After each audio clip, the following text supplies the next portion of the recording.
Tentando aqui mais uma vez.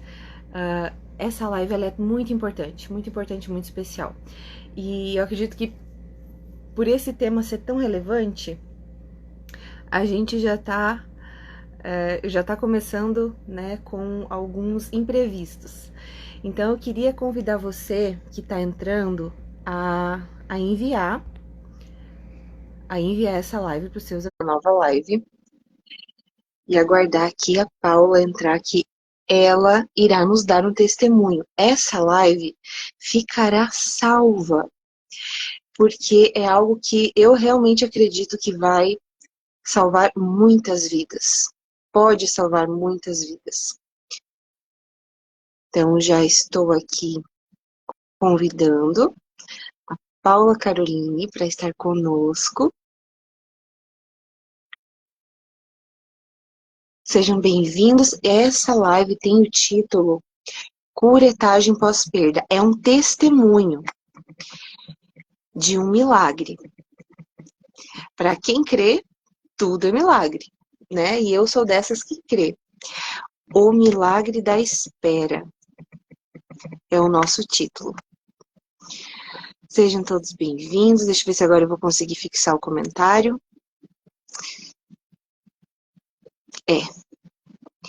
Estamos tendo problemas. Eu suspeitei desde o princípio que teríamos problemas, né?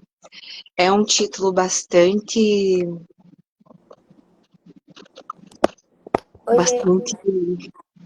Não vejo você, Paula, mas vamos continuar assim.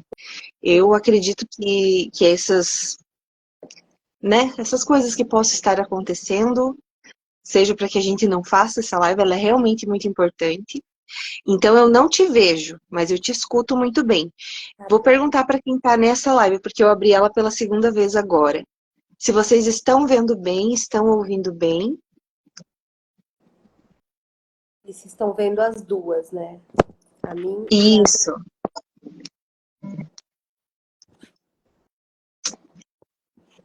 Me digam aí, gente, vocês que estão entrando, se o áudio tá bom, se o vídeo tá bom.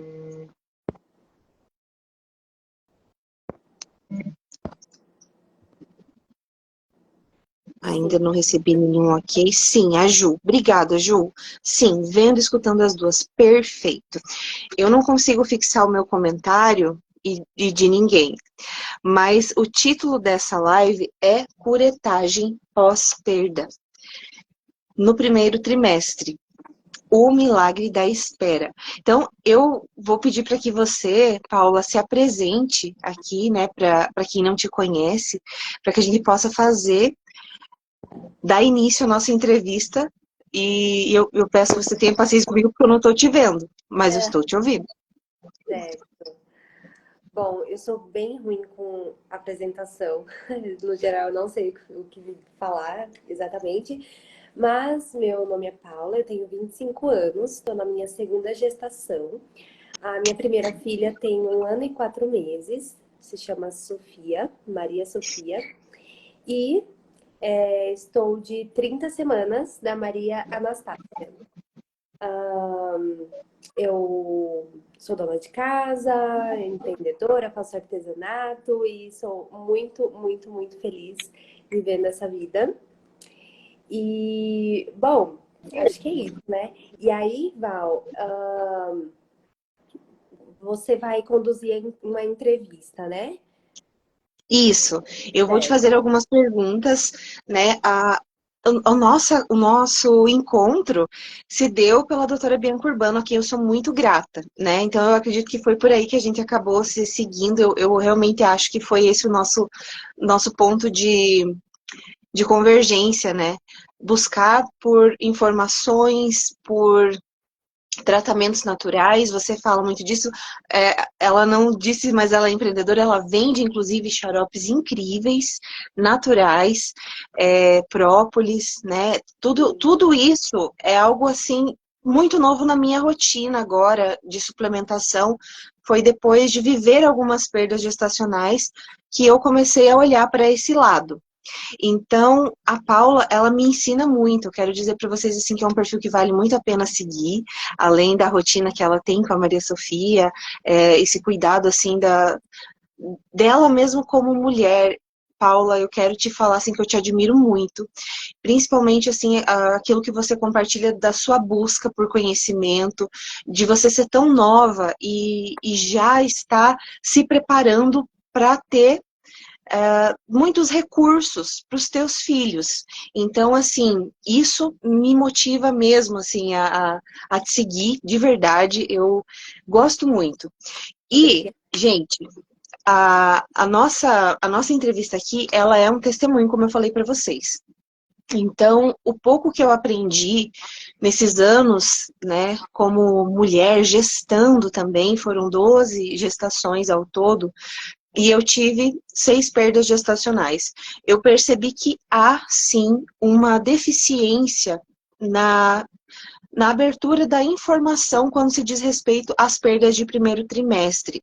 Não é um assunto que eu veja se ouvir falar por aí, mas a contagem das semanas de gestação, ela se dá no meio médico a partir da última menstruação. E eu quero já trazer esse assunto aqui antes da gente começar esse testemunho, porque isso foi o mais importante. Esse conhecimento, não só técnico, mas esse conhecimento também das minhas experiências, das minhas perdas gestacionais. Muitas mulheres não passam por abortos de repetição como eu passei. E eu posso afirmar para vocês que essa conta, ela é muito perigosa. Como alguém que já passou por ela várias vezes.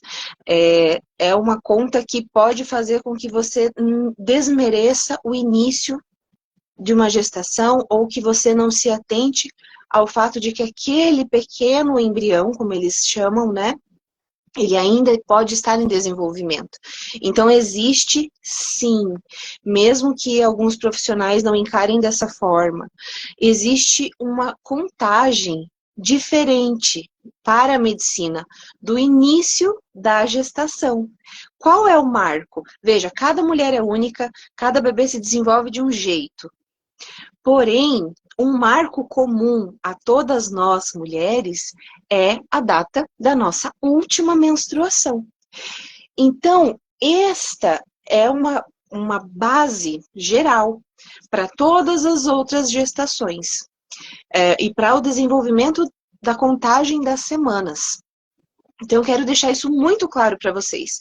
Quando a médica fala, você está com 4 semanas de gestação, essa data, 4, ela é contada a partir da tua última menstruação, do primeiro dia da tua última menstruação, quando você está sangrando.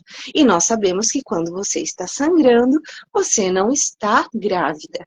É apenas o início daquele novo ciclo. Você vai ter a sua menstruação e dali 14, 15 dias, de um modo geral, você vai ovular e esse óvulo dali 2 semanas, ele vai ser fecundado e é a partir da implantação desse óvulo de 2 semanas que ele vai se transportar até o seu útero e se implantar, é a partir dali que você vai perceber uma gestação, tá? Então, quando você está grávida de 4 semanas, o bebezinho, esse serzinho, ele tem 2 semanas de vida. Esse bebezinho tem 2 semanas de vida. E aí, o que a gente vai trazer aqui agora para vocês é o relato da Paula. Eu quero que você nos conte, Paula, quando você...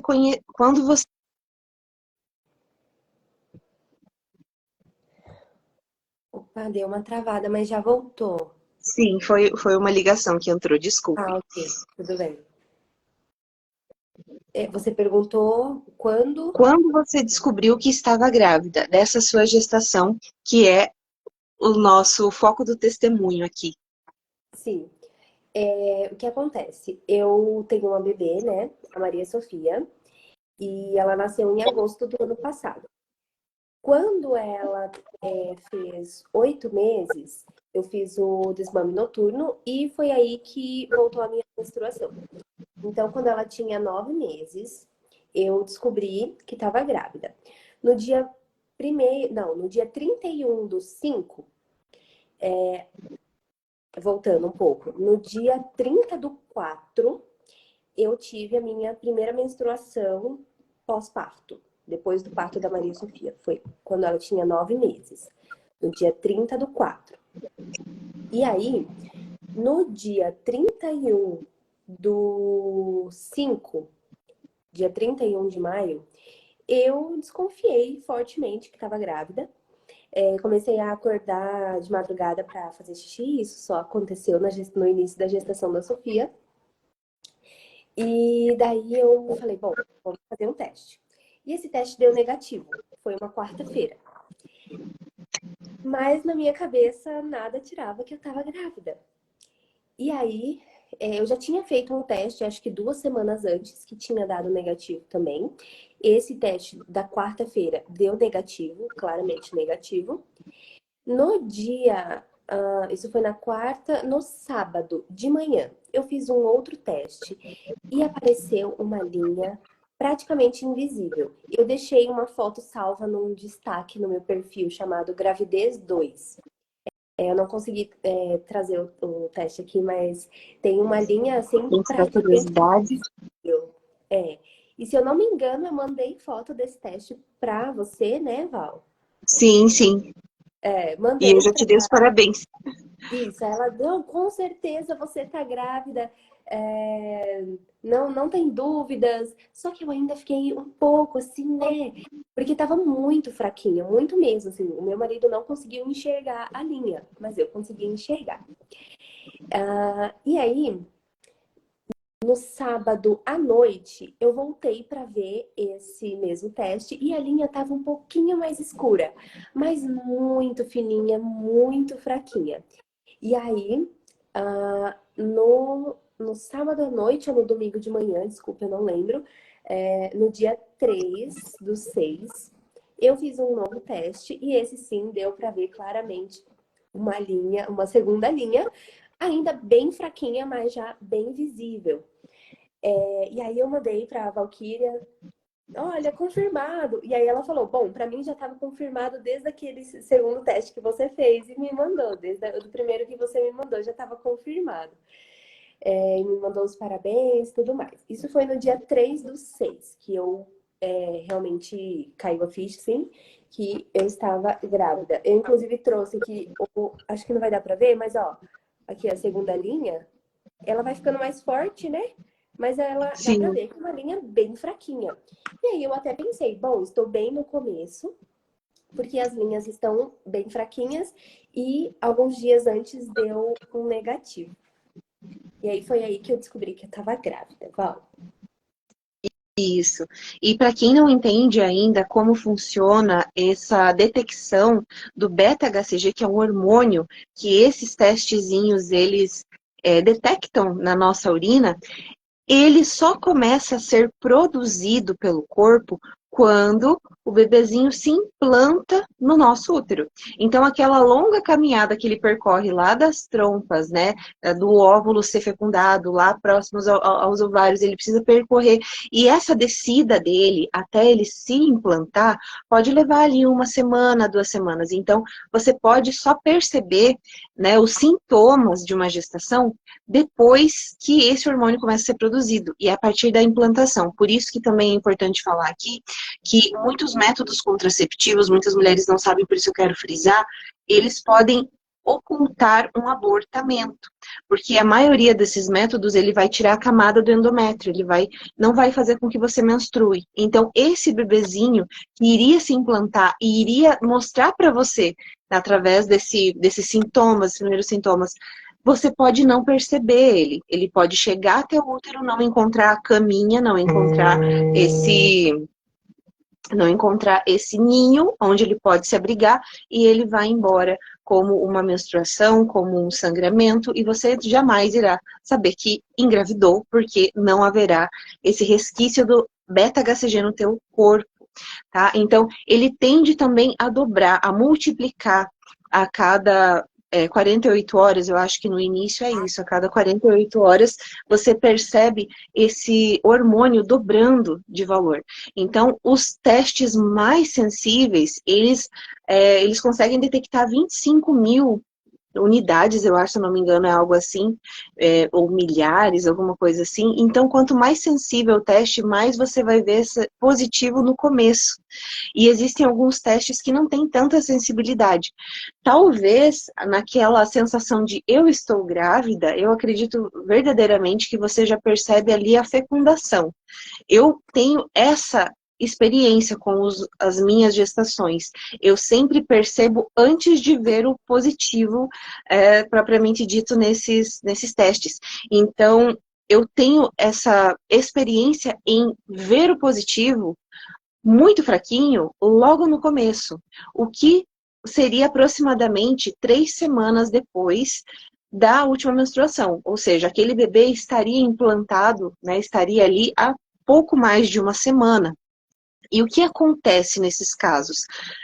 Nós somos guiadas, né, pelos médicos a fazer um exame chamado ultrassom transvaginal, que ele vai ser, né, inserido mesmo no nosso canal vaginal. Ele é um aparelho diferente e você consegue ver lá dentro do útero algumas estruturas. E determinadas estruturas são esperadas a cada semana, né? Então, até 5 semanas de gestação, lembrando que 5 semanas da data da tua última menstruação. Então, aqui você menstruou, mais ou menos aqui, entre aqui e aqui você ovulou, o bebezinho existe, e a partir daqui ele está se desenvolvendo. Com 5 semanas, você vai ver ali um saquinho gestacional. Você não tem grandes estruturas. Mas a partir da 6ª semana, essa é uma data importante. Na 6ª semana, você já deveria, de acordo com esses parâmetros médicos, ouvir um coraçãozinho bater. Então, sabendo agora disso, nós sabemos que a Paula, ela teve a sua última menstruação no dia 30 de abril, e ela só percebeu um mês depois, né? Então, aqui, 1 semana, 2, 3, 4 semanas. Ela só percebeu aqui o positivo dela, com já um mês de gestação. E aí, me conta o que você fez, Paula. Você já fez um beta-HCG? Qual que foi o primeiro exame que você fez, a data? Não, na verdade eu resolvi esperar o quanto eu pudesse esperar para poder fazer uma ultrassom e tudo mais. Eu não fiz o beta-HCG, para mim o palitinho positivo já era o suficiente.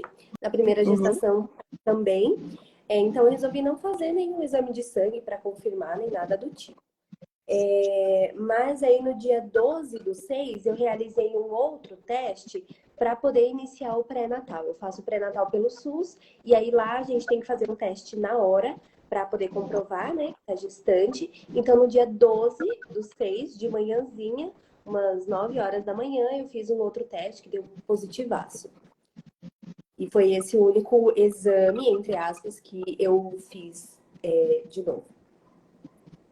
No dia 12/6? Isso.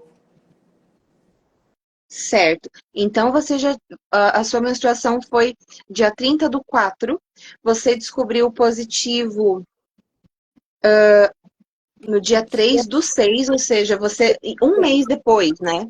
Um mês depois você descobriu esse positivo e teve que refazer ali dali 1 semana e meia, mais ou menos.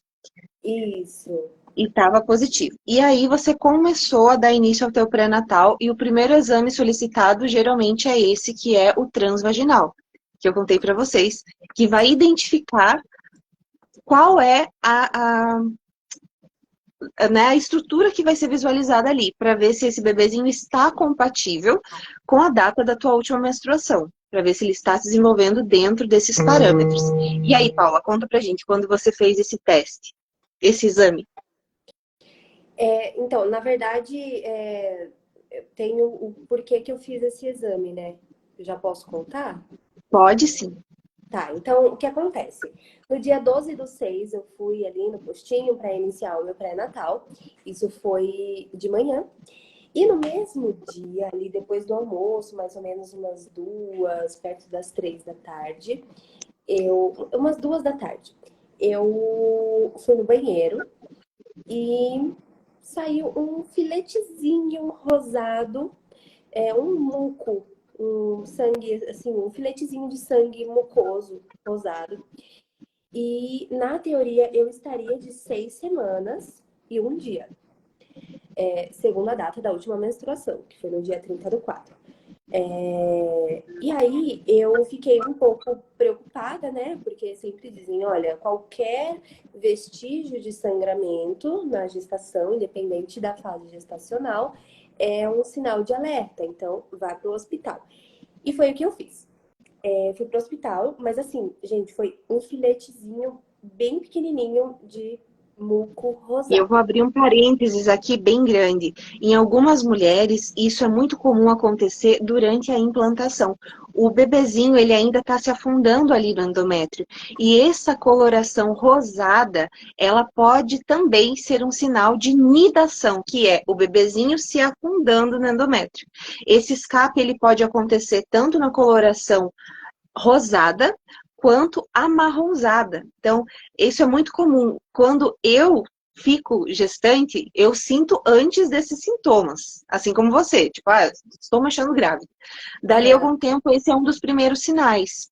Então, talvez, né, você não ficaria tão preocupada se você tivesse essa consciência da possibilidade.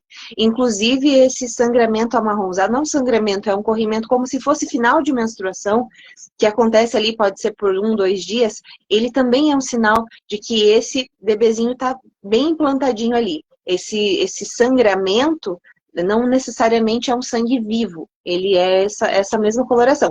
Mas você, né, na sua segunda gestação, teve essa preocupação por já estar pensando estar com semanas avançadas de gestação e foi a um pronto atendimento. Siga. Exatamente. Na primeira gestação eu não tive, né, nada durante a gestação inteira, desde o início ao fim, não tive nada de sangramento, muco rosa, é, nada do tipo. Mas aí, tudo bem, chegamos ao hospital e eu falei, ó, relatei, né, olha, aconteceu isso, tal, estou com sangramento. Na hora fui atendida. E aí eu falei, olha, foi só um filetezinho de sangue, de muco rosado, na verdade, não foi sangue vivo. E não aconteceu mais nada. E aí, o médico, eu fiz um beta HCG, o resultado ele deu normal para essa semana de gestação, que na teoria seria 6 semanas e um dia. Ele fez exames de toque, não tinha sangramento nenhum, o colo normal. Fechado. Isso. E aí ele falou: bom, então vamos fazer uma ultrassom transvaginal. Na gestação da Sofia, eu não fiz ultrassom transvaginal. Com 7 semanas, eu já fiz ultrassom pela barriga. E já deu Uhum. para ver o coração, já deu para ver o saco gestacional, vesícula. Então, tudo bem. Vamos lá fazer a ultrassom transvaginal. E Nesse aí, atendimento de emergência, só para que esse vocês atendimento entendam. de emergência, exatamente. Não foi algo que eu marquei. Na verdade, eu tinha marcado uma ultrassom para confirmar a idade gestacional, o médico do pré-natal pediu, mas seria pela barriga e eu tinha marcado para fazer na semana seguinte, também com 7 semanas, que foi como eu fiz com a Maria Sofia. E aí, entramos na sala da ultrassom. E eu já animada para ouvir o coração pela primeira vez, transvaginal dá para ver com menos semanas, né? Toda animada. Afinal de contas, você já se contava com 6 semanas de gestação Sim, e é possível essa sim, estrutura. exatamente. E aí o médico colocou lá o aparelho e calado. E um detalhe é que, assim, esse médico, ele em um hospital muito renomado aqui em São Paulo, muito bom mesmo, referência em obstetrícia.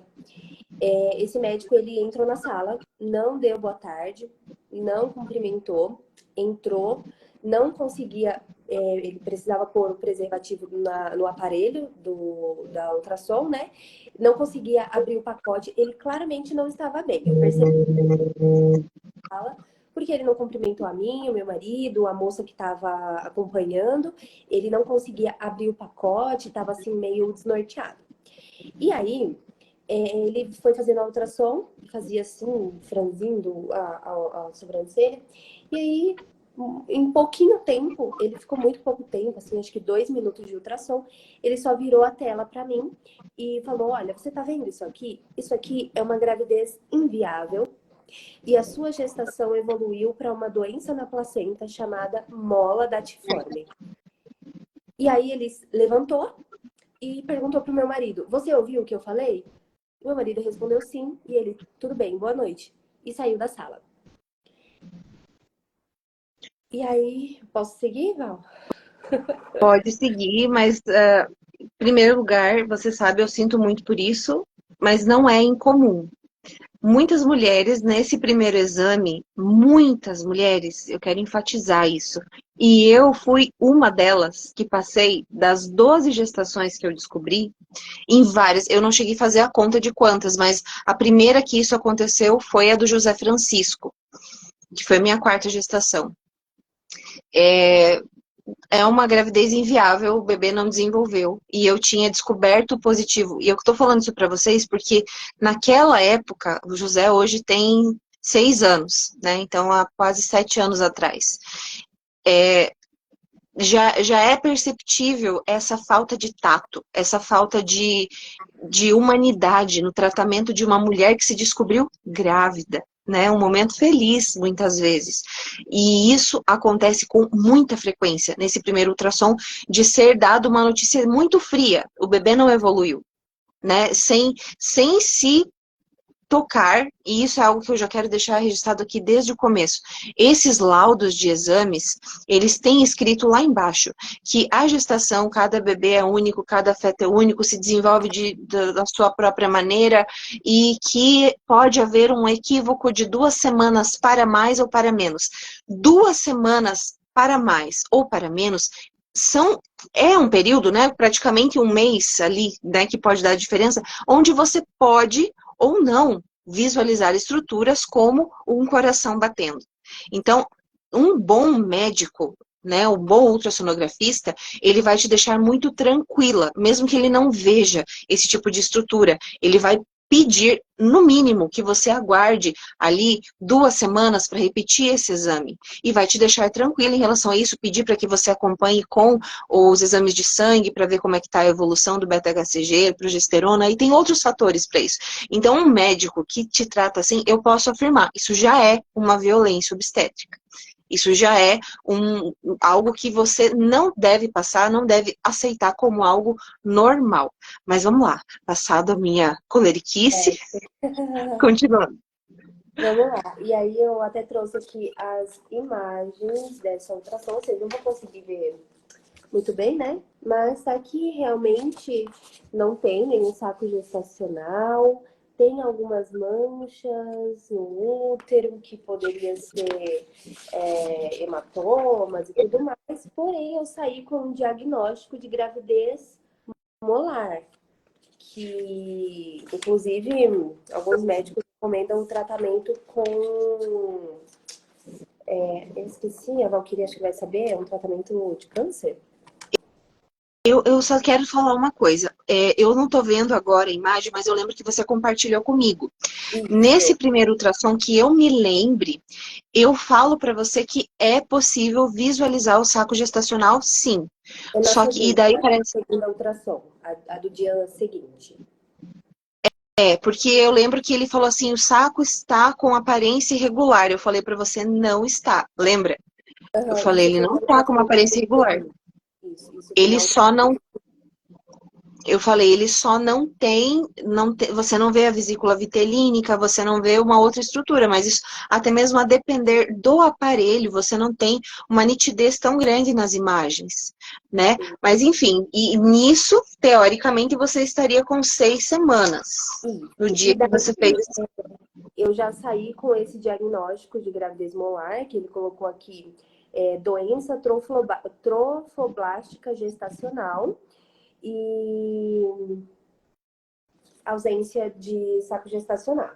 E aí nós fomos conversar. Só para quem não entende, Paula, eu vou explicar. A gravidez molar é quando existe alguma malformação no próprio feto, e aí ele começa a se multiplicar muito adoidado, assim, é algo nesse sentido, e ficam bastante como se fosse, ele vira tipo uma morinha, alguma coisa assim, e aí ele começa a ficar todo como se fosse pedaços, assim, de células, ele não tem uma estrutura formada. Se eu não me engano, é isso que representaria a gravidez molar, e seriam vários pontinhos, assim, pretos, algo bem, totalmente, né, nada a ver com uma gestação realmente viável e natural. Enfim, ele viu Exatamente. isso. Também a gestação molar, ela tem uma aparência muito característica, dizem que parece o cacho de uva, porque são muitas manchas que aparecem no útero.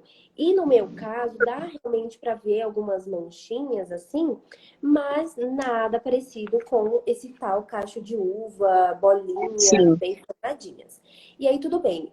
Voltamos para a sala do atendimento, eu super abalada, meu marido super abalado. E aí, eu fui levantando algumas possibilidades. A moça que me atendeu também levantou algumas possibilidades. Uma, uma delas foi, doutor, na verdade, antes de fazer a ultrassom, eu perguntei para o doutor, será que não foi nidação? Aí, o que que ele respondeu? Não, não é nidação, porque você está de 6 semanas, já passou o período de nidação. Então, beleza, nenhum médico considerou a possibilidade de eu estar com menos do que 6 semanas. Mas aí, quando eu fiz a ultrassom, né, e tudo mais, voltei para a sala do atendimento, aí eu perguntei, será que por acaso eu não tô com menos semanas? E aí a moça respondeu, é uma possibilidade, porém, com o nível do resultado do beta-HCG, já é um resultado de 6 semanas. E então a gente já teria que estar vendo pelo menos um saco gestacional com esse resultado. E aí, beleza, eles queriam continuar, colher mais exames e tudo mais, só que aí eu falei, olha, eu tenho uma outra bebê e eu preciso voltar para cuidar dela. Amanhã eu volto. E aí eu colhi um novo exame de sangue para ver, para confirmar de novo ali o beta-HCG e tudo mais. No dia seguinte, pela manhã, eu voltei. E eu acho que foi muito de Deus eu não ter continuado ali naquela noite com aquele mesmo plantonista. E voltei no dia seguinte. Realizamos uma nova ultrassom, um dia depois do outro, né? E aí foi uma outra ultrassonografista. Essa moça, essa médica, ela, assim que ela começou o exame, ela fez uma careta assim. Eu falei, meu Deus, tá vendo mais coisa ali, esse negócio de gravidez molar. E eu nunca tinha ouvido falar sobre isso. Pra mim, assim, porque da forma como ele falou, parecia uma doença muito séria. Eu falei, nossa, eu estou doente, tô com risco de vida, alguma coisa do tipo, porque ele não me explicou o que era. Mas aí tudo bem, a gente estava lá fazendo a segunda ultrassom no dia seguinte e ela mexia sem falar nada. Aí ela abria a boca para falar e fechava. Abria a boca e fechava. E ela ficou muito tempo nessa ultrassom. Só um momento. Tá travando? Para mim, não, o áudio não. Eu só tô te ouvindo, né? Sim. Tá, peraí, que meu marido disse aqui que.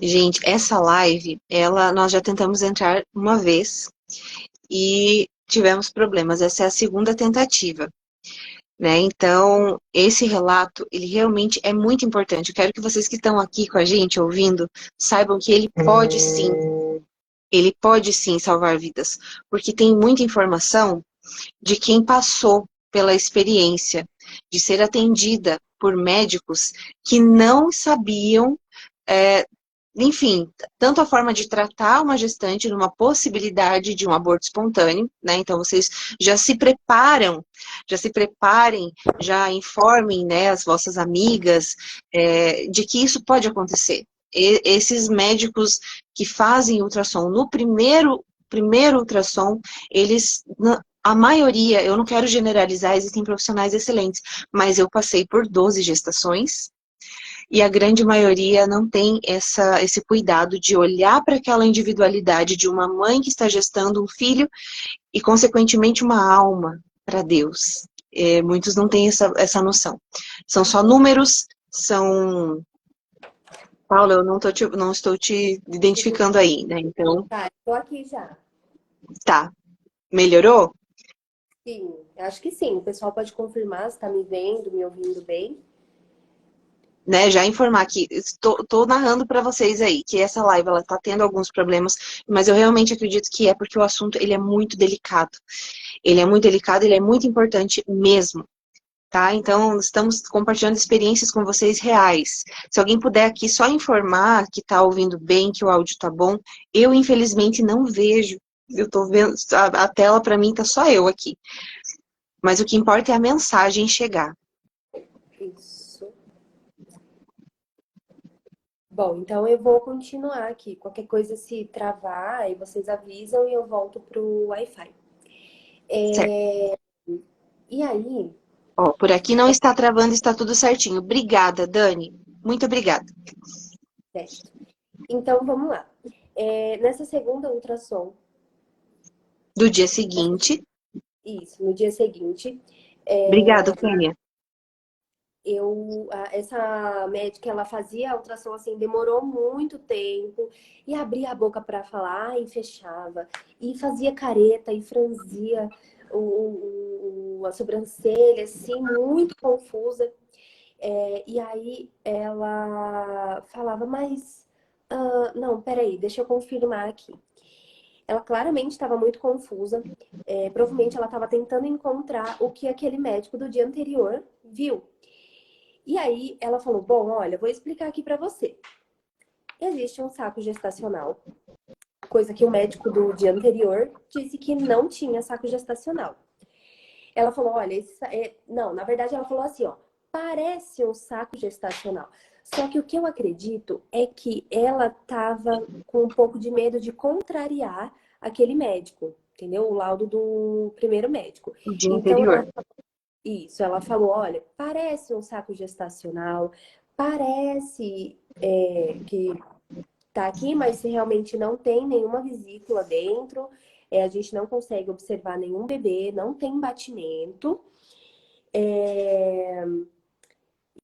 E aí ela colocou idade gestacional estimada para 5 semanas e 2 dias, já diminuiu uma semana. E aí eu falei, tá, e essa tal de gravidez molar, e essas manchas? Aí ela ficou, dá pra ver aqui. E aí ela cutucou, e realmente apareceram ali algumas manchinhas, assim, irregulares no útero. Uma outra informação interessante, mais um assunto polêmico aqui para essa live, foi que durante essa segunda ultrassom transvaginal, enquanto ela mexia ali para tentar encontrar o que aquele outro médico tinha encontrado, ela cutucou bastante. E uma dessas cutucadas eu senti uma dor bem forte do lado esquerdo, uma dor por dentro mesmo. Aí eu até dei um grito assim na hora, tomei um susto. E aí ela falou: ah, nossa, tá doendo ainda? E não foi uma dor que continuou, tipo, doeu e passou. Só que aí depois, assim, que eu voltei para casa e tudo mais, continuou doloridinho. E aí depois que eu fui descobrir o que era, e aí eu vou chegar lá já já. Mas bem, foi isso. Na primeira ultrassom, né, o médico disse que eu tava com gravidez molar e tudo mais, e não tinha saco gestacional. Nessa segunda ultrassom, a médica já encontrou um saco gestacional, porém continuou confirmando que havia essa gravidez molar. E aí, o resultado do beta, ele havia aumentado como esperado, só que a resposta da médica foi, olha, com esse resultado do beta, já era esperado ver um saco gestacional.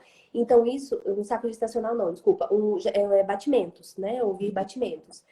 Então, como não tem batimento, a gente confirma a gravidez molar. Gravidez molar. Isso. E aí eu até guardei isso como prova, mas eu saí do hospital com um encaminhamento para no dia seguinte fazer curetagem. para retirar esse material, como eles chamam, retirar este material para avaliar se a mola, como ele chama, né, a gravidez molar, se a mola realmente seria mola ou alguma outra coisa maligna. Então, eu saí com esse encaminhamento, né? Posso seguir, Val, com a história? Pode sim. E sim, deixa eu só complementar aqui algo que eu achei relevante. Essa pressa da medicina também é algo que a gente deve sim se questionar, né? Porque afinal de contas, eles determinaram que aquela data da última menstruação a Paula sabia com exatidão. Eu não sei vocês, mas na minha adolescência, meus ciclos eram irregulares, as menstruações vinham, a gente se confundia, se, né, se veio, se não veio, não sei. Eu tinha alguns problemas assim. Né, Val? Sim, e você estava passando ali por um período pós-parto, foi a primeira vez que você teve a percepção de uma menstruação, né? Não sei se isso foi levado para esses médicos, mas a questão é, eles, toda a narrativa da Paula foi levada 100% por todos esses médicos ao pé da letra ali, né? E eles calcularam essas semanas de gestação a partir da última menstruação dela, e eles também determinaram, bom, não estamos vendo a estrutura que deveríamos estar vendo, sendo que os próprios exames, embaixo de todos eles, de todos os laboratórios, têm essa prerrogativa de que pode haver um desenvolvimento de 2 semanas a mais, 2 semanas a menos, e ali já havia ainda, gente, essa estrutura identificada de um saco gestacional vazio, tanto que a médica colocou a aparência de 5 semanas e 2 dias, alguma coisa assim, né, Paula? Então, ela já contradisse aquele primeiro laudo, mas ao mesmo tempo ela não afirmou nada de que vamos esperar ou, né, vamos dar mais tempo. Não, a Paula saiu de lá com o encaminhamento para fazer o procedimento de curetagem. Para quem não sabe, é como se raspasse toda a parte interna do útero, né? Então, ela iria ter, assim, uma menstruação forçada, vamos dizer assim, né? Ela iria eliminar tudo aquilo ali de dentro. Detalhe, muitas de nós não sabemos, né? Eu fui descobrir isso depois de muitos filhos, depois de curso de doula, de que esse procedimento ele não é o mais seguro e o mais indicado para uma mulher que deseja gestar novamente, como é o caso que eu sei que é o seu, né, Paulo?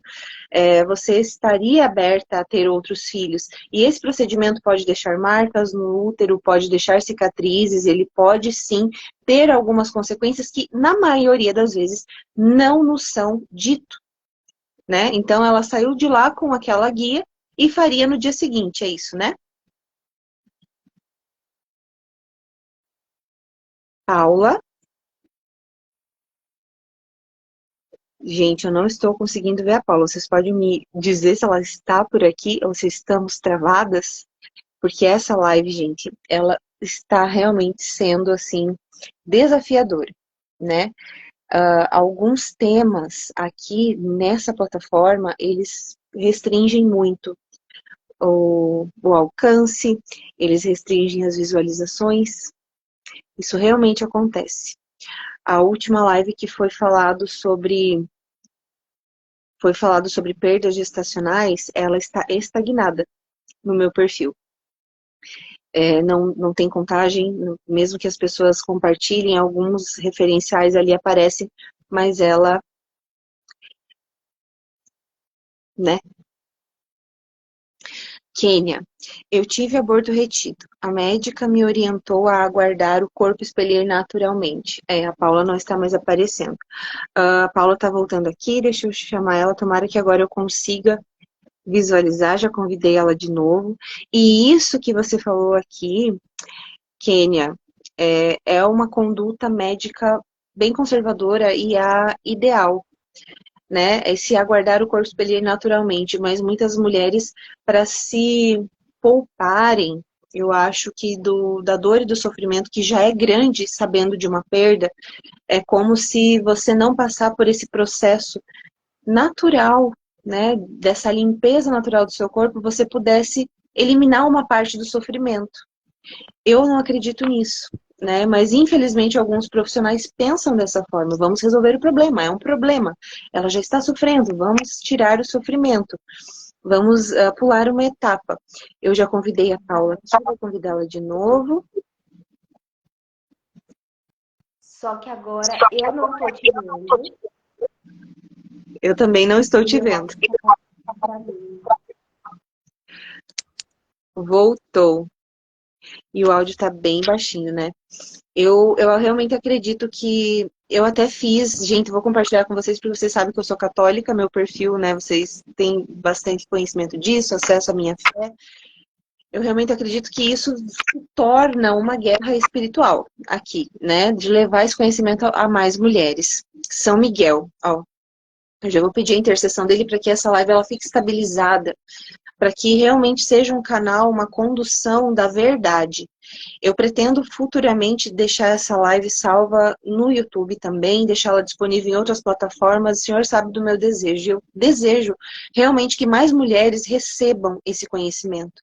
Que elas não precisem passar por tanta incerteza, por tanta insegurança, por tantas questões médicas sem se prepararem, né? A gente só tem escolha quando a gente tem opção.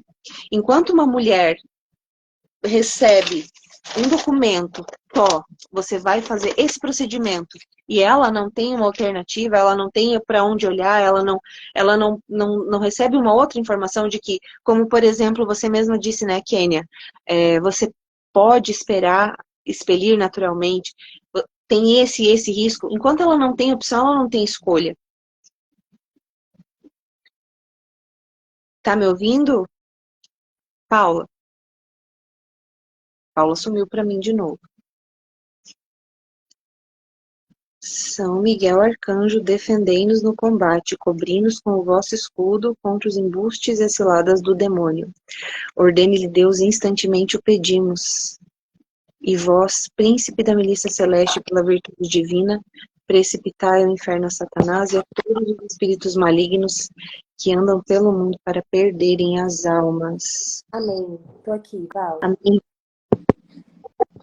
Voltamos. Voltamos. Não, vocês não sabem o que aconteceu. Meu celular, ele foi com a bateria de 60 para 20, isso nunca aconteceu, mas é que tá muito calor também. E apareceu aquela mensagem de emergência, que precisava baixar a temperatura. Aí eu peguei o celular do meu marido. Enfim. Amém. Tudo está para o bem daqueles que amam a Deus. Eu creio. Kênia, sim, essa informação da médica me trouxe segurança para passar pela dor da perda. É isso, Kênia, que a gente está querendo dividir. Em primeiro lugar, que não existe amor sem sacrifício. Só que o sacrifício, ele não necessariamente significa sofrimento, né? Então, quando a gente só olha para a dor, para o sacrifício como sofrimento, então é um sofrimento eu passar por uma perda, um sofrimento eu passar pela expulsão por essa limpeza do meu útero, tudo é sofrimento, não é verdade. Sacrifícios são também atos de amor. Quando a gente olha para a cruz, a gente vê isso. A maternidade, ela é isso. Ela é um eterno sacrifício por amor. Então, o que a gente quer trazer aqui para vocês é que apesar de tudo isso que a Paula viveu, tudo isso que muitas outras mulheres viveram, eu também compartilho, né, desse diagnóstico de que, olha, o bebê não desenvolveu, alguns realmente eu tive que expelir naturalmente, mas outros estamos aqui para testemunhar para vocês. Então, o que aconteceu? A Paula disse, então, que ela fez aquele primeiro ultrassom, o médico disse que era uma gravidez molar. Ela fez o segundo ultrassom, a médica disse que estava com menos semanas, mas que ainda assim não desenvolveu, e ela saiu com um papel, uma guia, para fazer a curetagem. E aí, Paula? Isso. E aí, eu mandei mensagem para você. Eu não lembro se no mesmo dia ou no dia seguinte. A gente estava conversando, você me mandou uma mensagem contando como você estava e no final você perguntou, e aí, como tá a gestação? Eu falei, bom, vou dar a notícia, né? Isso eu acho que já foi um dia depois ou 2 dias depois. E olha só, eu entrei em contato com uma médica, uma amiga médica de confiança, e relatei tudo, né? E aí, bom, ela é médica, ela resolveu confiar nos outros médicos e nos laudos ali que eles tinham, nas imagens. E aí ela falou, olha, no seu lugar, eu não faria curetagem. Ela não desconfirmou um aborto e uma gravidez molar, mas ela falou, eu não faria curetagem porque é um procedimento muito invasivo e que pode te prejudicar para engravidar novamente, ou né, para numa próxima gestação. Então, eu esperaria alguns dias para ver se o sangramento vai voltar e o seu corpo expelir naturalmente. E aí, eu conversei também com uma outra profissional da saúde de confiança e ela falou: bom, você pode tomar ocitocina homeopática e tudo mais. Então, eu estava assim na dúvida se eu iria fazer o procedimento ou não. E aí eu falei, bom, eu acho que eu vou esperar alguns dias para ver se o aborto ele vai, se meu corpo vai liberar sozinho, mas eu também estava com muito medo dessa questão da gravidez molar, que eu não sabia o que era, para mim era uma doença grave, e eu queria fazer a biópsia dessas Do manchas. material. Isso. E aí, o que acontece? Eu comecei a ligar no hospital, isso no dia que foi marcada a curetagem, foi marcada para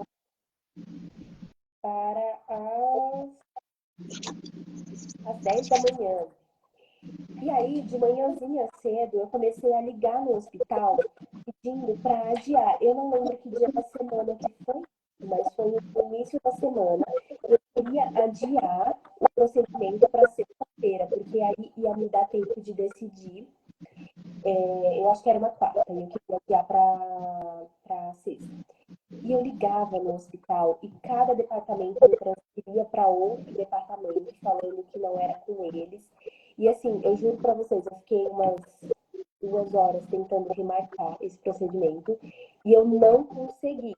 Na hora eu fiquei brava com o hospital, né? Mas hoje eu vejo como foi a mão de Deus que não me permitiu remarcar esse procedimento. Eu só perdi mesmo a data da cirurgia e não foi remarcado. E, poxa, é um hospital referência em São Paulo. Não tem por que eles não conseguirem remarcar uma cirurgia. E aí, bom, eu fiquei ali, né, esperando. E aí, quando eu falei com a Valquíria falou assim, olha, já estou rezando, eu estava aqui vendo as nossas mensagens, ó. A Valquíria mandou assim, estou rezando desde já, mas fica calma, eu vou te contar o que aconteceu comigo. E ela me mandou os laudos dos exames dela, com a quantidade do resultado lá do beta-HCG, com imagens das ultrassons, que o médico disse que a gestação não tinha evoluído, que ela estava com menos semanas e tudo mais. Ela foi me dando assim esperança e falou, olha, será que você não está com menos semanas? Eu falei, poxa, eu até pensei nisso, mas acho que os médicos teriam levantado essa possibilidade se fosse uma possibilidade real. E aí teve uma outra amiga também que eu falei, e ela não é profissional da saúde, não é da área do parto, nada assim, é só uma amiga. E a primeira coisa que ela pensou foi, mas Paulinha, será que você não tá com menos semanas? E por isso não deu para ouvir o coração? E aí, juntando a conversa que eu tive com a Valquíria, essa conversa que eu tive com a Larissa, e mais todo o relato da Valquíria de isso aconteceu comigo, inclusive a Larissa Com também falou imagens. com imagens O e meu laudos. relato tinha imagens, tinha laudo. Eu tava, olha, Paula, calma, né? E, Imagem, e laudo. aí E a Larissa, eu compartilhei com ela um dos casos. Mas eu tenho outros exames aqui, onde os médicos nem colocaram que havia gestação viável no laudo, para vocês terem ideia. O José Francisco foi um deles. Eu tenho esse exame, depois eu compartilho nos meus stories, para que vocês vejam que eles não colocam que há uma gestação viável.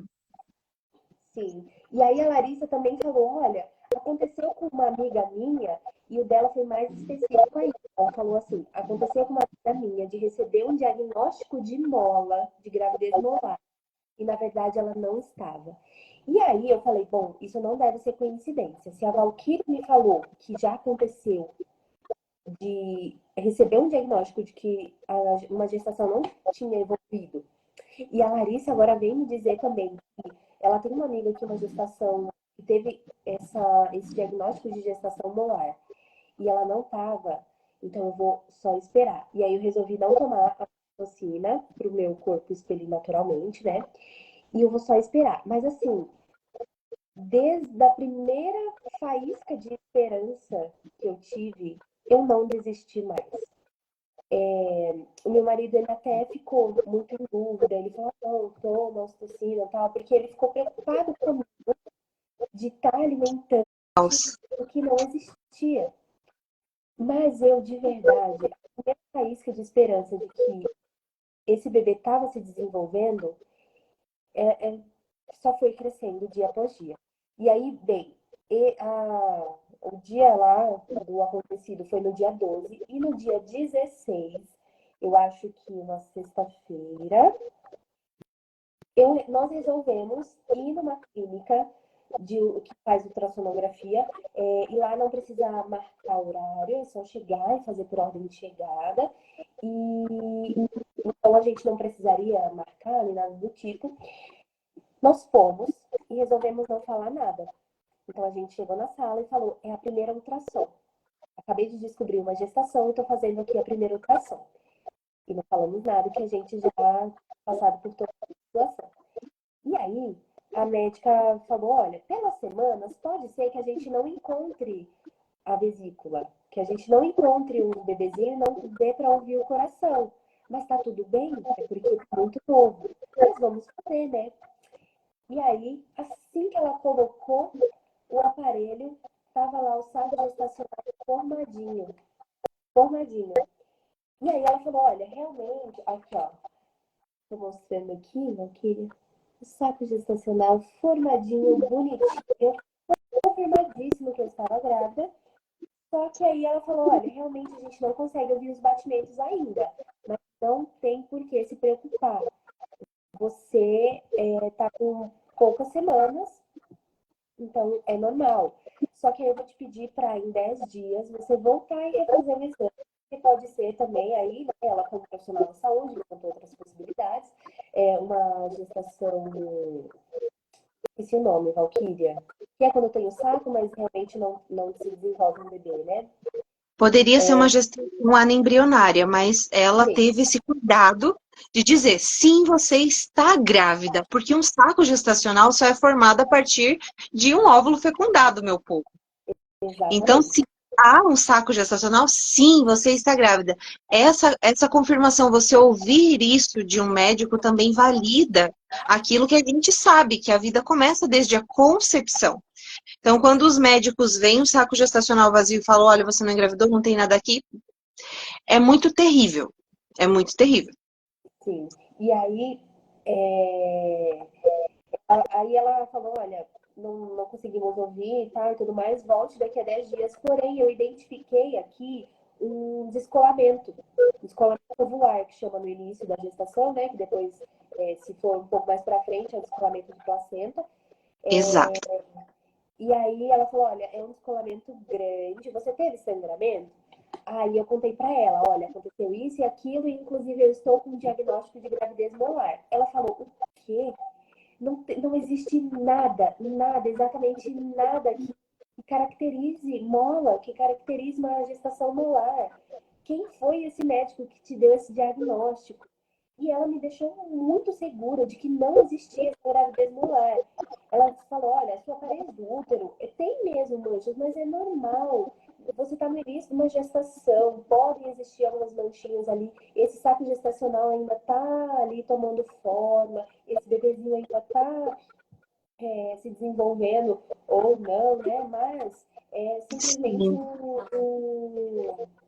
a parede do útero, né?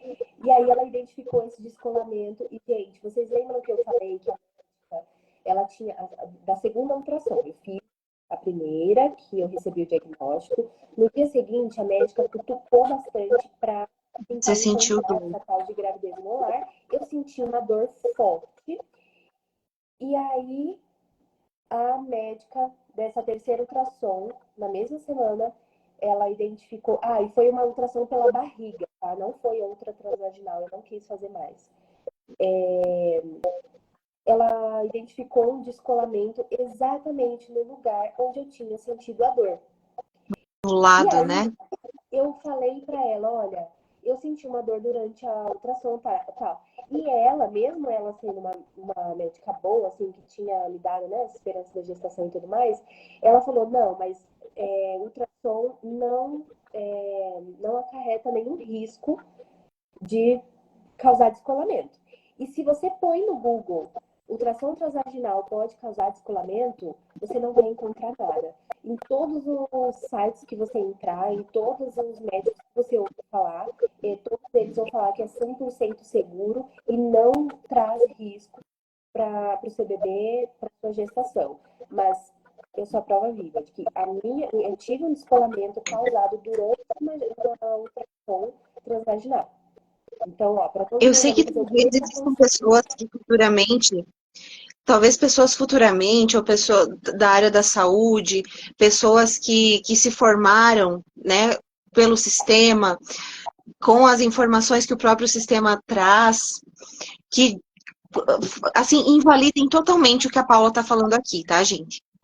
Eu estou falando aqui não como doula ou como alguém que se formou. Eu estou falando aqui, estou entrevistando ela como alguém que passou por vários médicos e vários laudos equivocados de gravidez que não evoluiriam.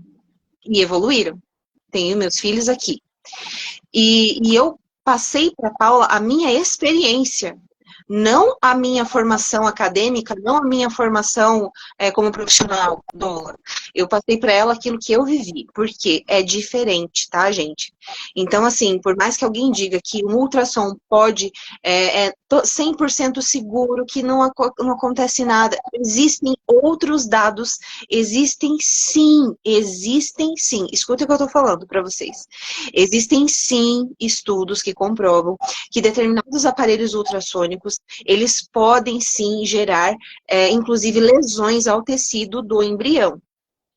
Tá? Então, assim, a gente aceita que existem aparelhos ultrassons para derreter gordura, que tem aparelho ultrassom que atravessa a pele, que tem ultrassom, né? E o ultrassom, ele é uma onda, e a gente sabe que as ondas, elas geram efeitos, atritos e tudo mais, mas o ultrassom é 100% seguro. Eu estou aqui para dizer para vocês que eu também tive sangramento após fazer o transvaginal no Miguel Ângelo, no primeiro filho, quando eu estava gestando o primeiro filho, Eu né? recebi. O médico disse que poderia acontecer, porque movimento colo do útero seria algo mecânico.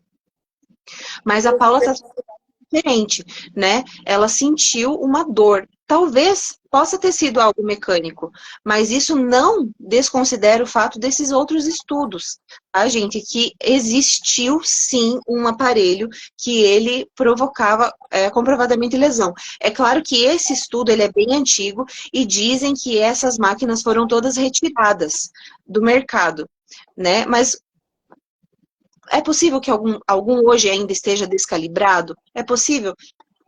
Eu acredito que sim. Então, eu teria muito cuidado ao invalidar algo como o que você está dizendo, Paula. Né? A gente não tem como provar o que a gente está falando, porque, como você disse, não existe esse tipo de matéria, de conteúdo, não existe esse alarme para as gestantes. Mas eu digo para vocês, façam o mínimo possível e o essencial necessário dos exames de gestação.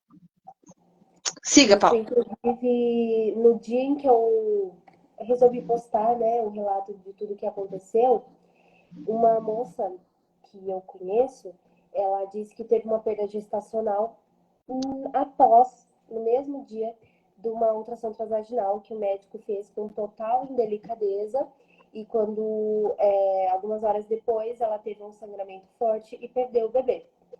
Claro que a gente não pode confirmar que foi por Exato. conta da ultrassom, mas foi algumas horas depois de uma ultrassom transvaginal feita com indelicadeza. Ela estava bem no início da gestação, né?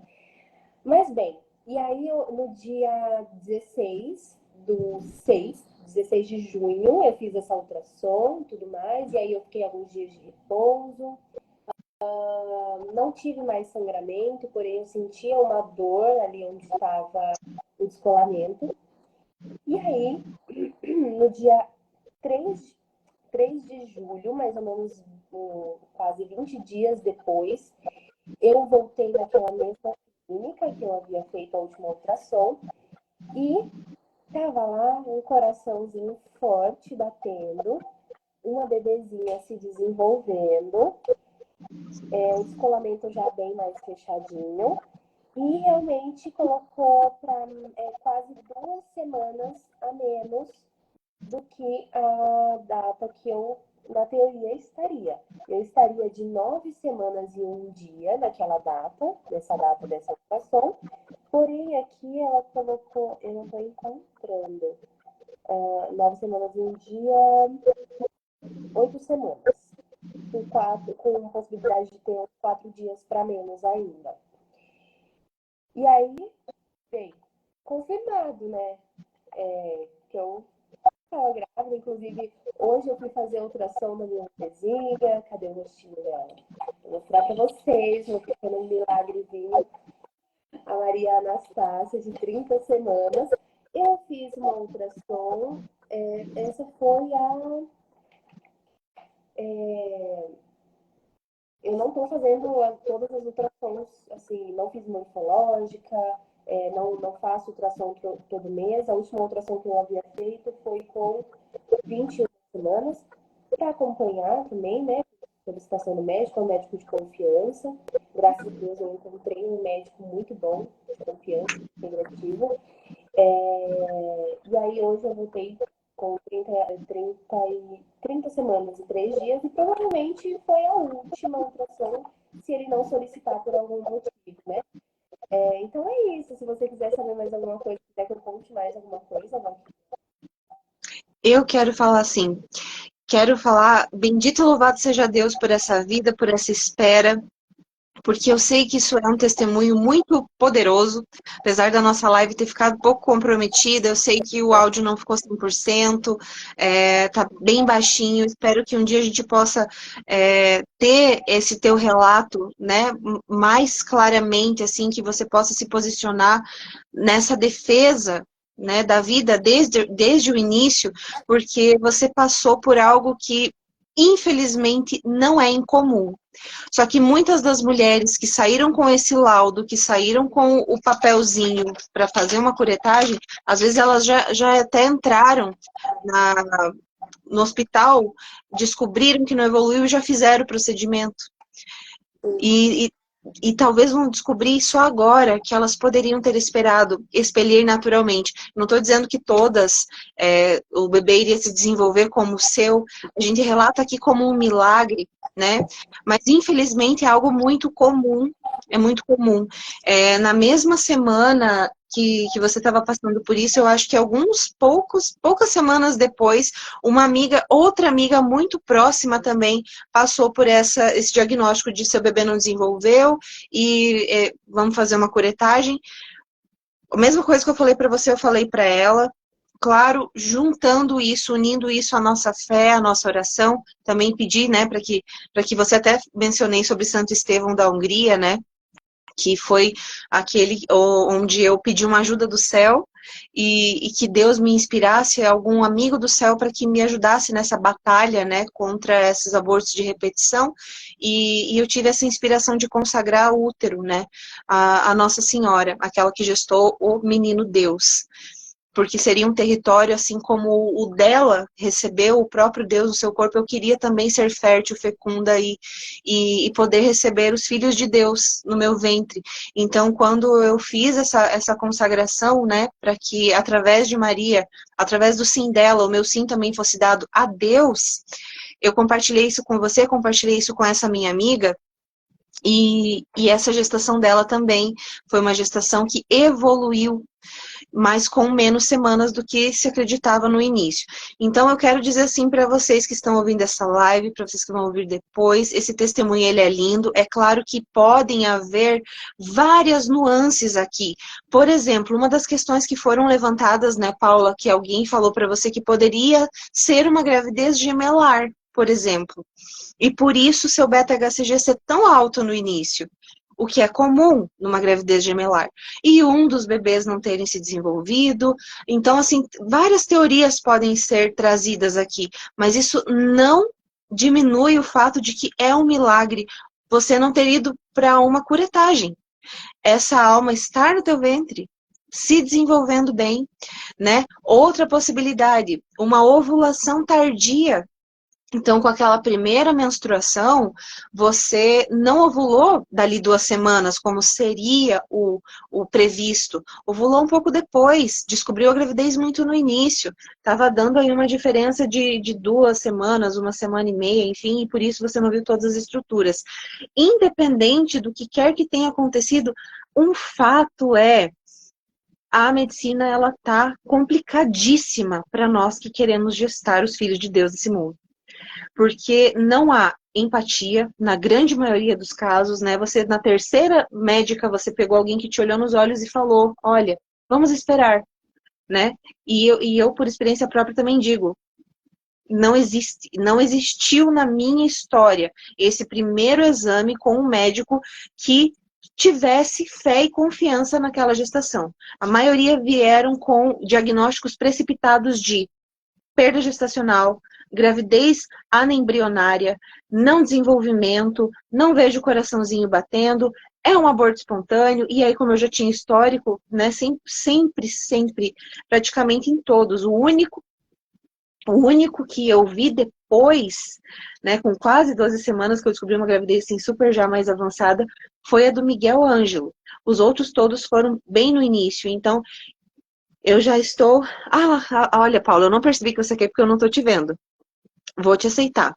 Gente, olha, não tô te encontrando aqui para te aceitar, Paula. Deixa eu ver aqui, aceitar. É uma live que está sendo assim, uma, uma prova, gente, porque a gente não está conseguindo sustentar ela no ar. Eu não consigo ver a Paula. Ai, vou conseguir te ver agora pela primeira vez. Tô te vendo! Que bom. Pelo menos a gente está se vendo um pouquinho, né? Ai, que bom, que bom. Eu acho que o recado ele foi dado, assim, né? O recado maior da gente ter fé e confiança no propósito de Deus. Porque de tudo isso, o que a gente pode tirar de lição? Eu vou falar o que eu tiro de lição e depois você fala, Paula, se você tem, né, alguma coisa assim para complementar.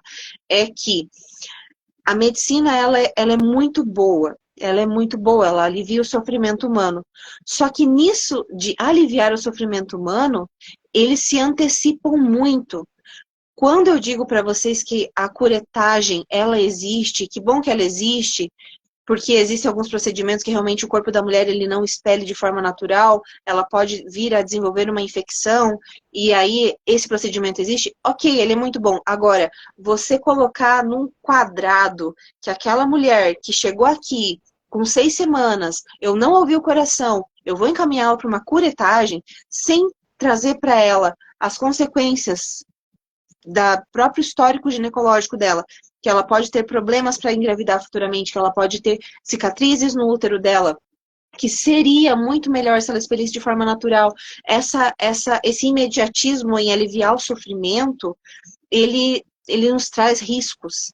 Nós que estamos aqui com a consciência de que não somos só um corpo, mas também somos uma alma, e que a gente passa por esse tipo de processo e que ele nos amadurece, e que muitas mulheres que não puderam ter o seu aborto da forma espontânea, da forma natural, muitas vezes elas não viveram o luto.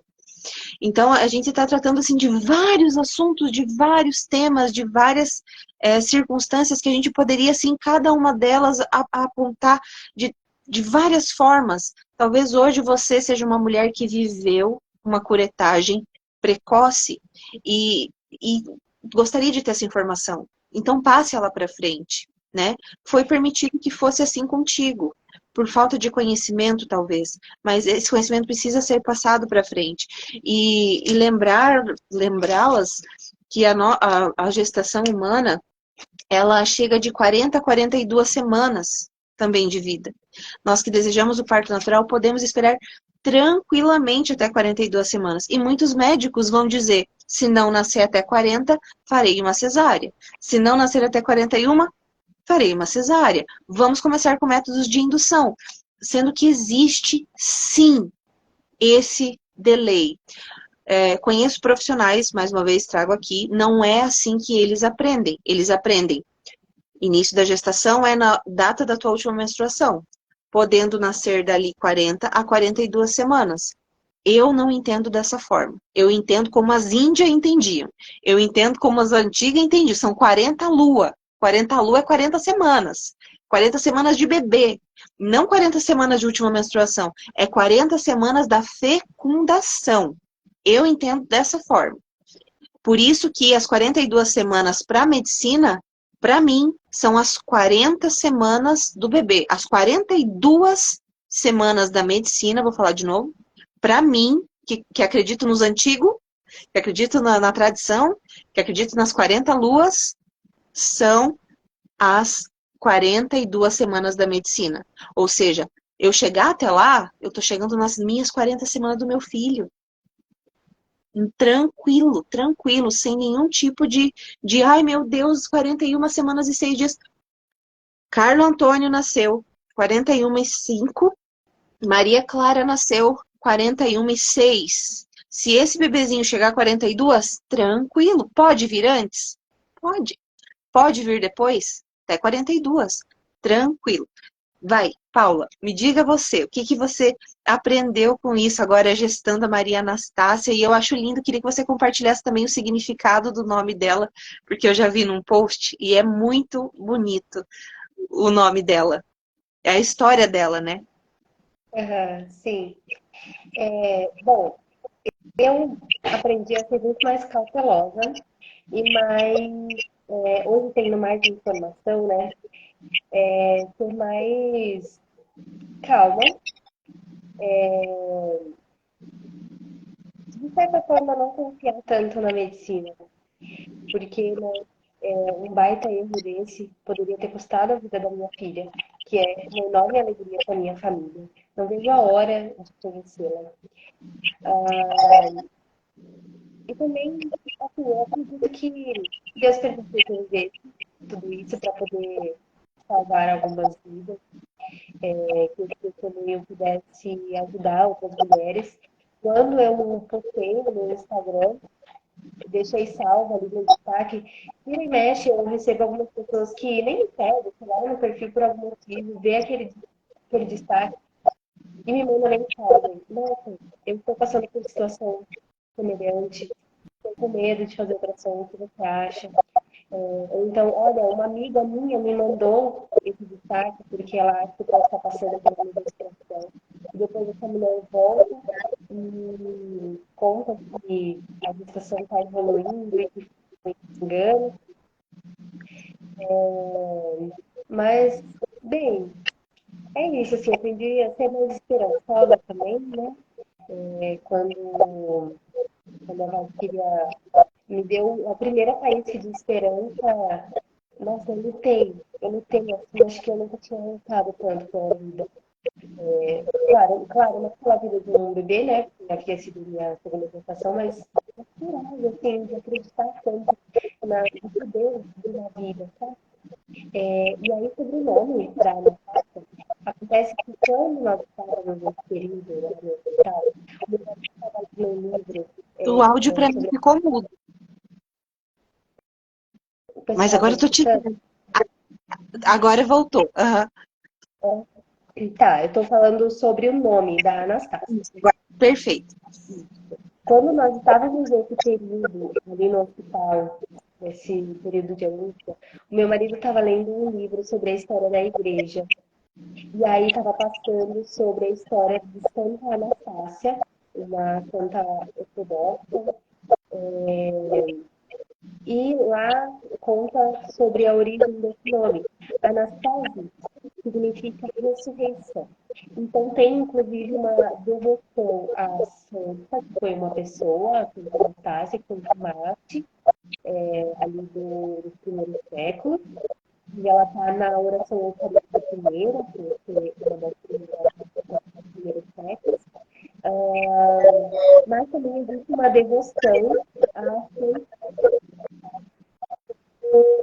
ressurreição, não como uma pessoa que existiu. E o Jorge não tinha me contado isso, eu tinha falado sobre esse nome, né? Ele deu uma decoração bonita e tal. Mas ele pensou que esse bebê foi uma menina, ele vai ser batata. Só que depois ele esqueceu disso. Ele esqueceu e foi pensando em outros nomes. E aí ele falou, os nomes dos nossos filhos todos têm que estar na oração eucarística primeira, porque são santos dos primeiros séculos. E aí eu falei, Anastácia, perfeito, lindo. Só que eu não sabia dessa história, da questão do significado desse nome, da resolução e tudo mais. E aí, quando o João parou para ajudar sobre esse nome, ele lembrou desse fato.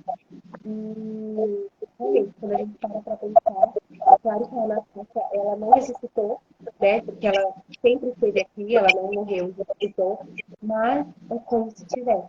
Porque a gente vive, nós vivemos dias de luto mesmo, muitos dias de angústia, e depois veio a alegria da vida, como nós sentimos na ressurreição de Cristo, né?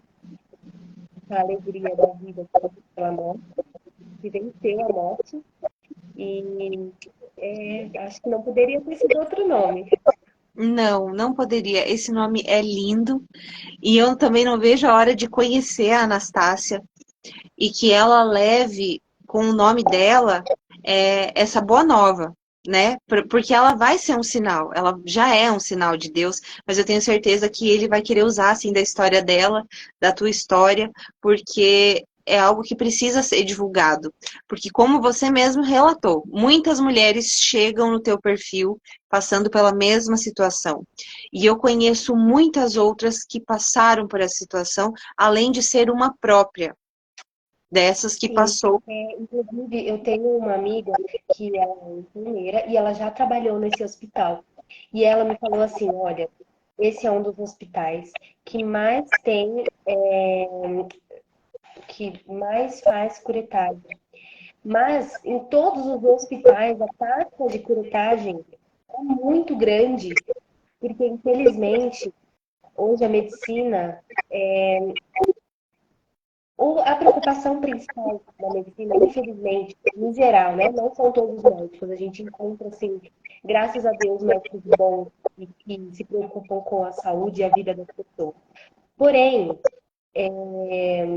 a medicina ela se tornou uma forma de fazer dinheiro. Então, curetagem é hora cirúrgica. E hora cirúrgica, nesse hospital, não sei se em todos, mas nesse hospital, hora cirúrgica equivale ao triplo da hora do salário hora dos médicos. Então, provavelmente por isso que já me marcaram uma curetagem logo de cara, de um dia para o outro, sem uma investigação, sem nada do tipo, e um diagnóstico tão sério que aí tem que fazer biópsia, é mais um procedimento caro. Enfim, é triste, né? Eu já relatei aqui também que quando eu fui fazer a retirada do DIU, a médica não queria fazer.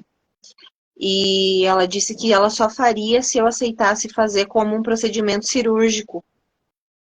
E aí ela colocou no laudo que ela fez um procedimento. Na verdade, eu só descobri isso porque ela falou assim para mim: eu não posso fazer a retirada em ambiente clínico. Se você quiser mesmo que eu faço aqui no meu consultório. Você aceita? E aí eu queria tirar, né? Na época, claro, aceito. E aí ela fez, porque tinha uma massa que tava. Eu até tenho vídeos em um destaque, fotos em um destaque, tinha uma massa.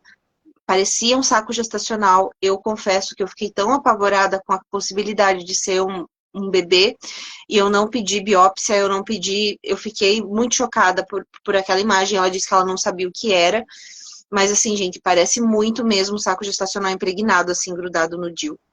Mas enfim, Deus sabe, talvez eu tenha mais filhos no céu do que eu imagine, né? Eu falo 12 gestações, mas enfim. Que ele me perdoe se for algo nesse sentido. E aí ela fez a retirada e tudo mais, e eu sei que muito tempo depois eu tive curiosidade de saber assim, poxa vida, por que que ela não colocou como um procedimento de retirada de DIU? Será que ela sofreria alguma sanção? Será que ela não queria? Será que é porque era muito barato? Qual que é o motivo? Eu não usei nenhum tipo de analgesia nem nada. Para mim, na época, não fez diferença, mas eu liguei para o plano e procurei saber. E ela tinha informado um outro procedimento. Então, assim, tem a possibilidade de ela não querer ter retirado por uma, sei lá, uma questão do próprio plano, de ela não fazer esse procedimento antes de determinado tempo. E tem a questão da hora cirúrgica, como você falou. Talvez ser uma questão, assim, financeira e monetária. Então, é muito triste ver profissionais da área da saúde que se propõem a salvar vidas, que se propõem a servir, que se propõem, né, eles fazem juramentos nesse sentido, indo totalmente contra nas suas práticas, né, e muitas vezes também sendo ensinado de forma errada. Como eu falei para vocês, não é incomum ver um profissional que diga que não há um delay, como eu afirmo que há. Eu afirmo que há. A medicina não está preparada para diagnosticar gravidezes nas primeiras semanas de vida. Não está. 12 gestações, a maioria, todo mundo, os bebês não vão evoluir, e tô aqui com 6 filhos vivos, né? Então, assim, não é algo para dizer assim, ah, foi um equívoco. Bom, gente, se uma única mulher já passou por isso mais de 5 vezes, que eu possa contar com laudos, não é um equívoco, né? E conhecer amigas como você, próximas, essa minha outra amiga e outros tantos casos que vão surgindo, nós precisamos falar, porque ao menos as mulheres vão poder esperar, e esperando vão poder escolher, porque muitas vezes é imposto você sair dali com a curetagem já feita, porque você está com riscos e riscos que muitas vezes não são reais.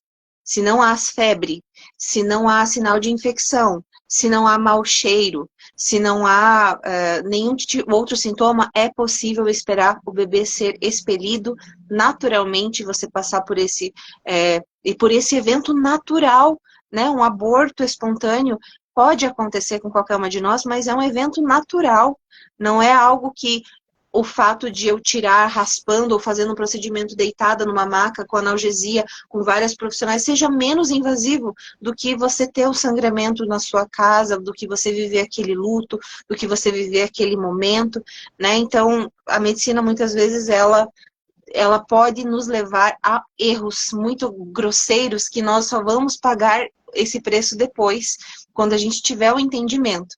Então, recebamos o entendimento agora.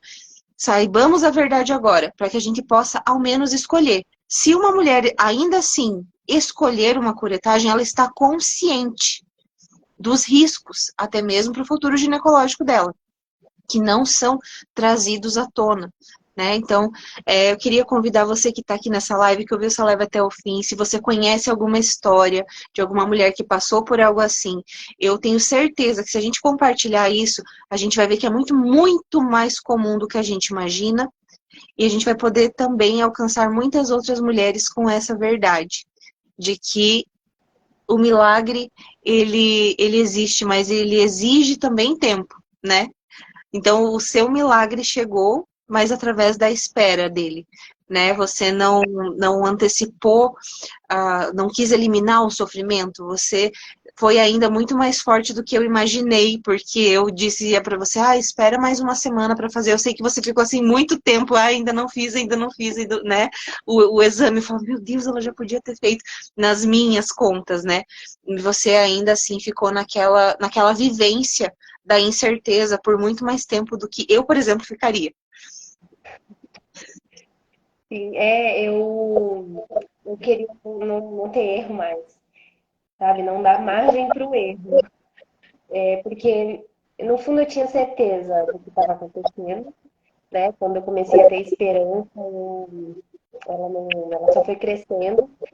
E aí eu não queria dar mais um erro. Então, fiquei ali acho que foram 20 dias esperando ali, esperar que sim, esperar que não, o que acontece, o que está acontecendo, foram dias bem diferentes.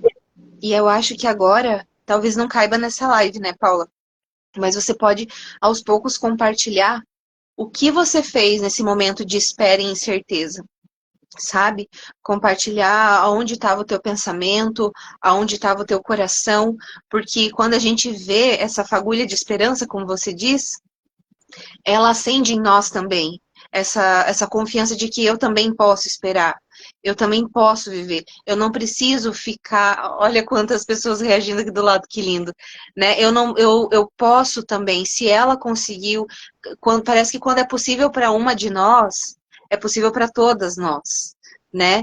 E essa questão, assim, é uma dor, uma perda gestacional, é uma dor. Eu passei, como eu disse, foram 6 que eu tive, né, que expelir naturalmente, umas com menos tempo de gestação, outras já visivelmente era muito mais terrível, assim, porque eram contrações, eram coágulos, mas ainda assim era a vida de um filho desejado e amado por Deus.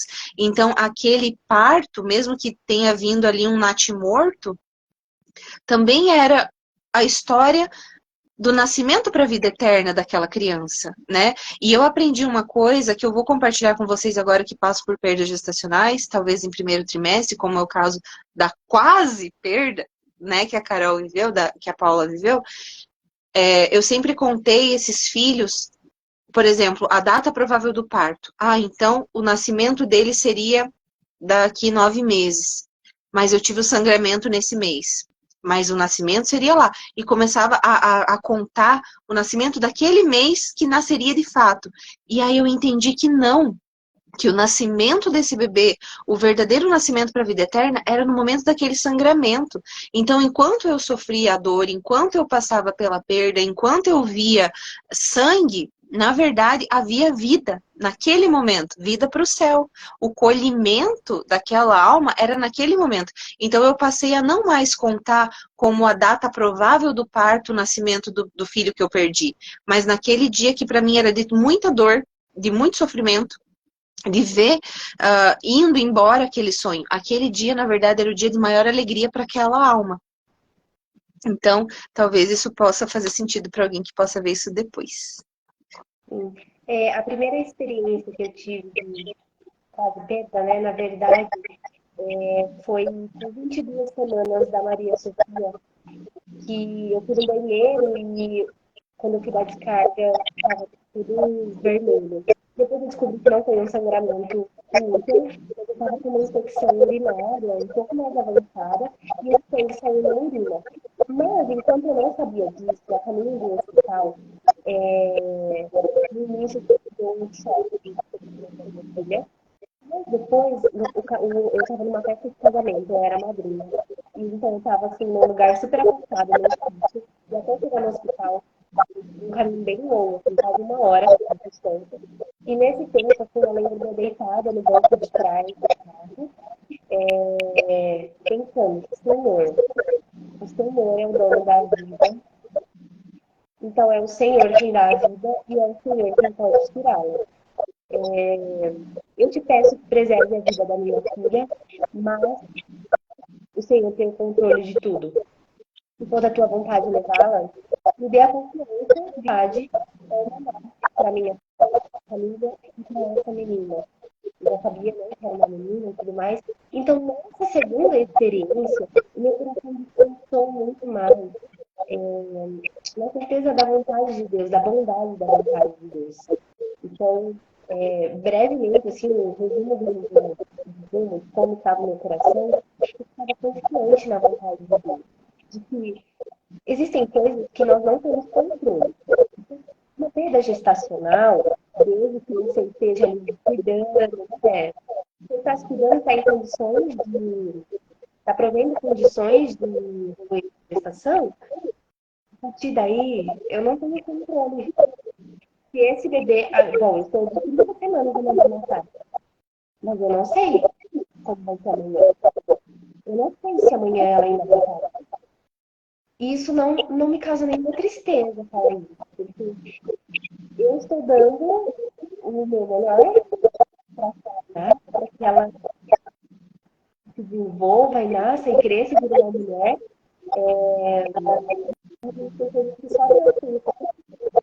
Então, o meu coração, ele descansou na certeza da vontade de Deus, na certeza de que Deus dá a vida.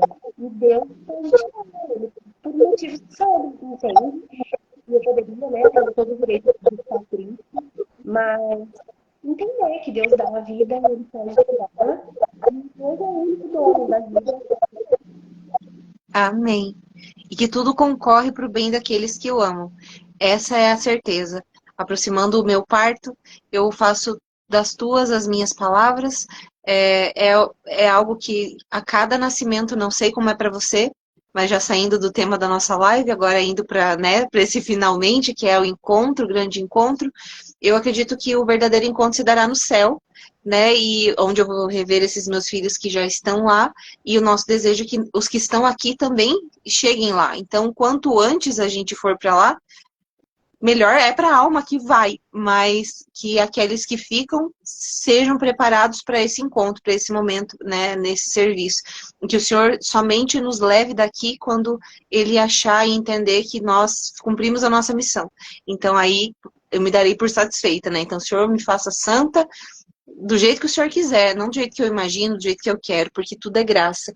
E eu digo para você que a cada nascimento eu me preparo para a morte, desde o primeiro filho, porque é uma realidade possível a todos nós, mas que o Senhor permita longos anos nessa terra para que a gente possa frutificar ainda mais como sementes dele lançadas nessa terra, que nós demos muitos frutos a ele.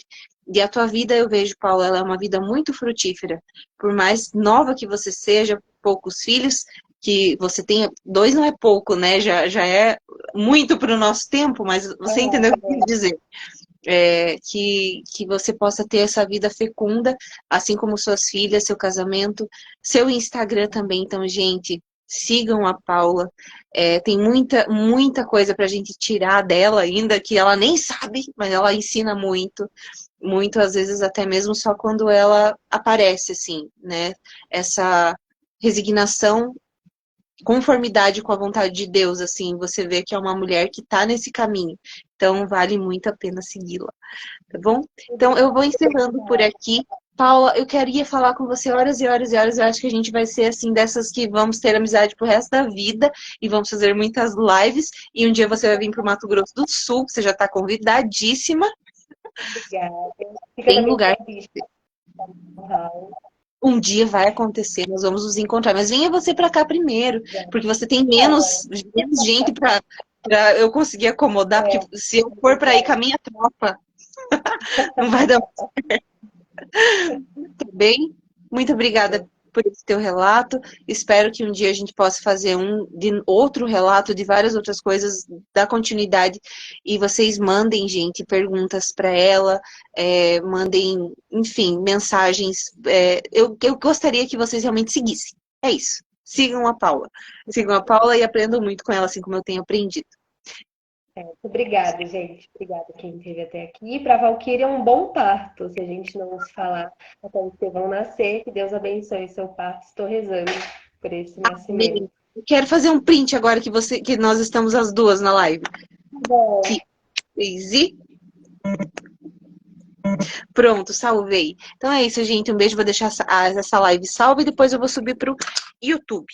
Pra gente ter ela lá também. beijo, Beijo. boa noite.